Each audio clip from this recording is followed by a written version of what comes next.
बहुचर्चित अक्षय नागलकर यांच्या मिसिंगमध्ये खुनाचा उलगडा।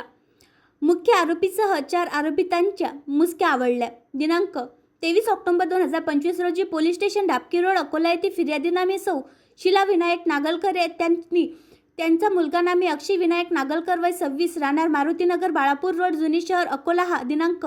22 ऑक्टोबर 2025 चे संध्याकाळी 5:15 बाहेर जाऊन येतो असे सांगून घरून निघून गेला। तो अद्याप तो परत आला नाही अशा फिर्यादीवरून police station Dabki road Akola येथे मिसिंग क्रमांक 44/2025 अन्वये मिसिंग दाखल करण्यात आले होते। सदर घटनेच्या अनुषंगाने प्रकरणाचे गांभीर्य पाहून माननीय पोलीस अधीक्षक साहेब यांनी तात्काळ उपविभागीय पोलीस अधिकारी शहर विभाग व स्थानिक गुन्हे शाखा व यांना मिसिंगची चौकशी संबंधाने पथके गठीत करण्याचे आदेशित करून स्थानिक गुन्हे शाखा येथील 4 पथक, पोलीस स्टेशन डाबकी रोड येथील 2 पथक व उपविभागीय पोलीस अधिकारी यांचे 2